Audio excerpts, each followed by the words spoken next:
Doutor Responde. Apoio Cultural Clicerco, Clínica do Cérebro e da Coluna.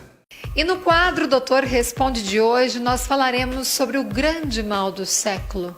Estou falando de dor nas costas. Segundo dados, 80% das pessoas têm ou terão dor nas costas durante a vida.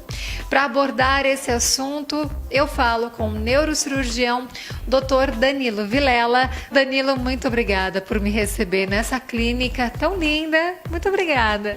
Boa tarde, Dani. É um prazer recebê-la aqui, falar no seu canal Universo Mais. E estamos à disposição para responder as perguntas e conseguir ajudar os seus telespectadores. Que bom, doutor. Como eu disse, o grande mal do século. E olha, eu quero começar falando sobre um dado alarmante que eu li. É verdade que a maior parte das pessoas, várias pessoas, muitos trabalhadores que são afastados por auxílio-doença, a principal causa é a dor nas costas? Exatamente, Daniela. As dores nas costas é considerado hoje um mal do século, praticamente uma epidemia. A Organização Mundial de Saúde estima que 80% das pessoas elas têm ou terão em algum momento de sua vida algum sintoma relacionado com dores nas costas. No nosso país, o Brasil, uma das principais causas de afastamento e até mesmo aposentadoria por invalidez se deve a problemas da coluna vertebral. E considerando que muitas vezes isso pode acometer pessoas jovens, isso se torna um problema de saúde público muito preocupante no nosso país. E no momento, inclusive, que as reformas da Previdência estão aí sendo estudadas pelos nossos governantes, visto os grandes problemas financeiros no nosso país. Aliás, eles deveriam pensar em mais soluções para essa doença, para esse mal do século. Realmente não existe programas de saúde pública destinado única e exclusivamente para as doenças da coluna vertebral. Alguns planos privados, algumas operadoras de saúde, eles têm desenvolvido o que nós chamamos de grupos de coluna. O que significa isso? Normalmente são equipes multidisciplinares, composta por médicos, fisioterapeutas, terapeutas ocupacionais, onde o paciente portador de dor nas costas ele consegue um tratamento integral de sua doença e conseguindo melhora nos índices de dores e principalmente a retorno às suas atividades cotidianas. Mas infelizmente a nível público não existem essas políticas ainda no país, mesmo numa dimensão tão grande. Lembrando, de cada 10 pessoas, 8 têm ou terão durante a sua vida problemas de coluna. Ainda um dado mais preocupante, considerando que a população brasileira está envelhecendo, alguns estudos referem que pessoas acima de 65 anos, metade desses pacientes vão apresentar as chamadas dores crônicas, que são dores presentes por mais de 3 meses de duração. Então, o problema de dores nas costas tende a aumentar e muito, considerando esses dados demográficos. Pois é, e doutor, quais as principais causas de dores nas costas? Muito bem, Daniela. Você disse bem, causas, Não existe um único motivo para se ter dor nas costas, existe um conjunto de fatores. Eu cito o fator genético, tá? Se você tem um pai, mãe, familiares próximos que sofrem com problemas de coluna, estatisticamente a sua chance aumenta bastante, tá? Obesidade, nós vivemos num país onde o índice de obesidade está acima de 50%, então o excesso de peso é um dos fatores importantes. O tabagismo, por si só, conhecido por todos como fazer mal para quase tudo, vários estudos referem à associação direta entre o tabagismo e problemas de coluna. Outros fatores conhecidos são trabalhos que envolvem sobrecarga de peso. E hoje um grande problema é o trabalho que nós chamamos de trabalho sedentário, que é aquela pessoa que trabalha de 8, 10 horas por dia na posição sentada. Isso se torna também um grande fator de risco. E por último, o sedentarismo. né? Dados também revelam que no Brasil quase 70% da população não pratica atividade física rotineiramente. Então, o sedentarismo é um fator que contribui muito para o desenvolvimento de dores de uma maneira geral e principalmente dores nas costas. Pois é, e a gente associa muitas vezes dores nas costas às pessoas mais velhas. Mas principalmente nos dias atuais, onde a meninada fica horas e horas no tablet, celular, eu acredito que muitos jovens, muitas crianças também andam tendo dores nas costas. Sem dúvida. A Associação Americana de Pediatria fez um estudo recente e coloca que 50% das crianças até a idade de 16 anos vão apresentar em algum momento dores nas costas. Então nós estamos falando que praticamente a criança e o adolescente de 2, um vai sofrer com algum problema de dores nas costas, né? E quais são os motivos? Esses motivos são um pouco diferentes do adulto, né, e do idoso, mas estão muito relacionados também à obesidade infantil, né, que são níveis que vêm aumentando bastante. Sedentarismo, a criança hoje ela está se divertindo com tablet, com computador, celular, está brincando menos na rua, está se exercitando menos, está ficando obesa, come comidas menos saudáveis.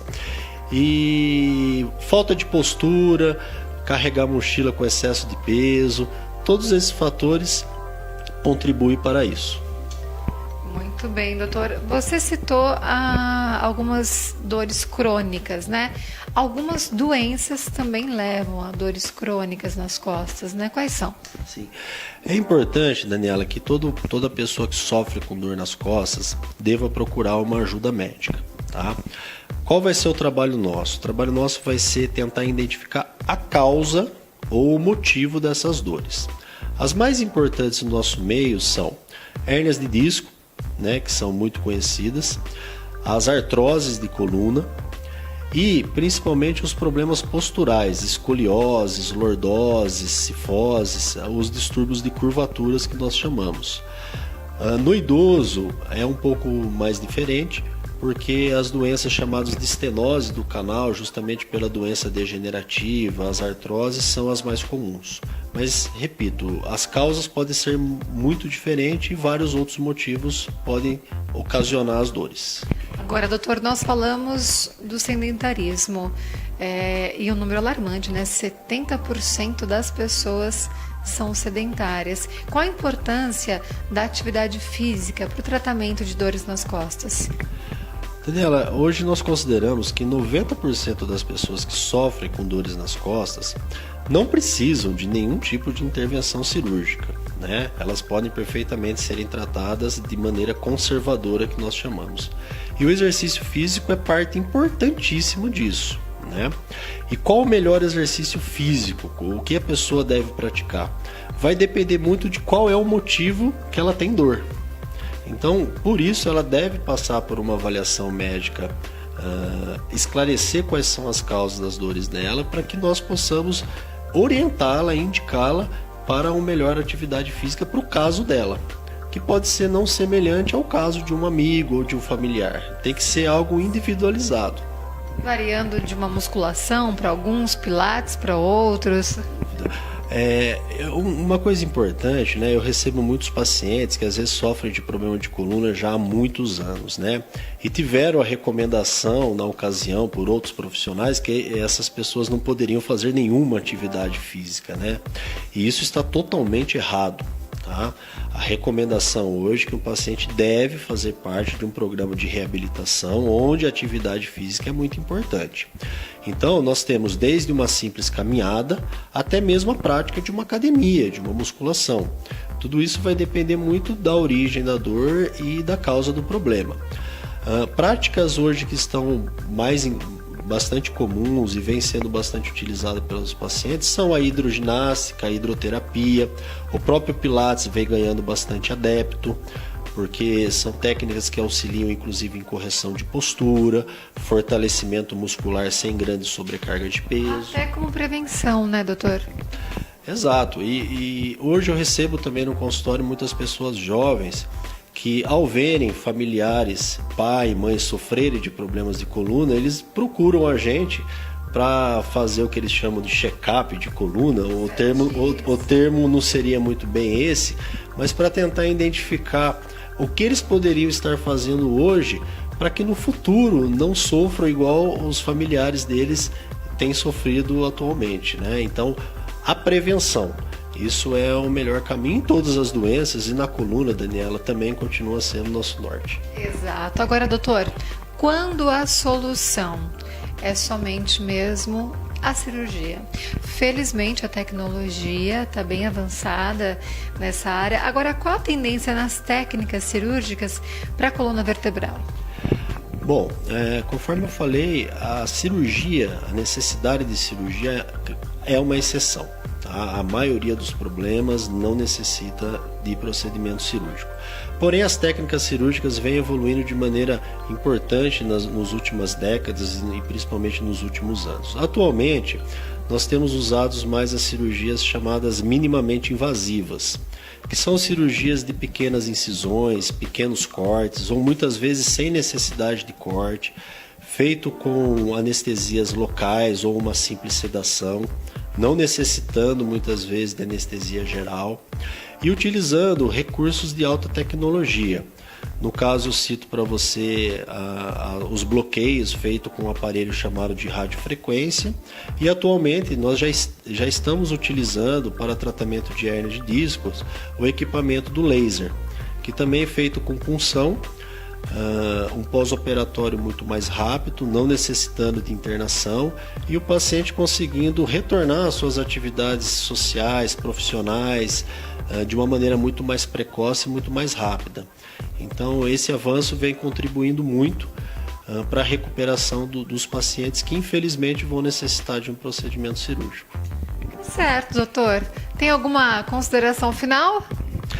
Eu acredito, Daniela, que a saúde, vista de uma maneira integral, ela tem que ser cuidada dentro de casa, né? Uma boa alimentação, prática correta de exercício físico, isso já vai prevenir uma série de doenças. E nós estamos falando de coluna vertebral e isso não foge à regra. Então, todas aquelas recomendações que nós façamos uma boa alimentação e práticas de exercício físico vão contribuir para a nossa saúde de uma maneira geral e principalmente para a nossa coluna. Perfeito, doutor. Muito obrigada. E ficamos por aqui com o nosso Doutor Responde.